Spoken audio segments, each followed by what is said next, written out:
Mungu anakutaka uitambue thamani ambayo alikupa, alafu baada ya kuitambua thamani aliyokupa uwe na jeuri kwa ajili ya maadui zako waliokuwa na jeuri kwa ajili yako wewe. Kisha yajua mapenzi ya Mungu, utajikuta ni mtu ambaye unaishi kwa kujiamini kila itwapo leo.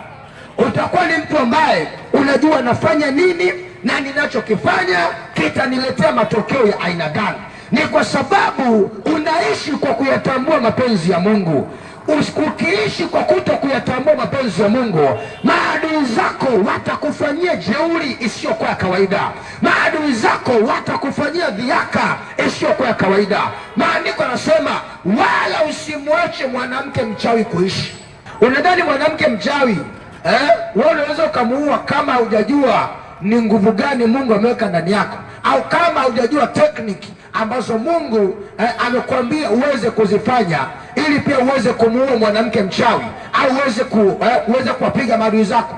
Hauwezi kuwapiga maadui zako kama bado haujajua tekniki za Mungu ambazo yeye amekupa. Kwenye kitabu cha Efeso 6:10 maandiko yanasema, hatimaye mzidi kuwa hodari katika Bwana na katika uweza wa nguvu zake. Vaeni silaha zote za Mungu ili mpate kuweza kuzipinga hila za Shetani, kwa maana kushindana kwetu sisi si juu ya damu na nyama, ni juu ya falme na mamlaka, juu ya kuwa giza hili katika ulimwengu wa roho. Angalia, wakati ambapo utakapokuwa na silaha za Mungu, ndipo utakapoweza kumtandika adui yako, kuyapiga magonjwa, kuipiga laana, kupiga umaskini.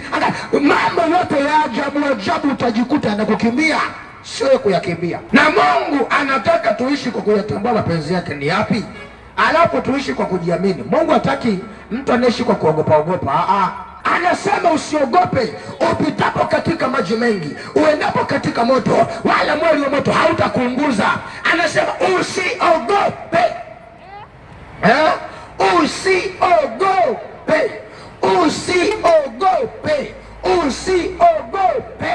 Sasa ndugu zangu, iko hivi, leo nataka nikufundishe somo linasema hivi: je, kesho yako imebeba nini leo? Je, kesho yako imebeba nini leo? Ndugu zangu, iko hivi, tumeipata leo kwa neema na tutaingia kesho kwa neema. Maandiko yanasema hivi, maandalio ya moyo, barikiwa sana, maandalio ya moyo ni ya mwanadamu, alafu jawabu la ulimi latoka kwa Bwana.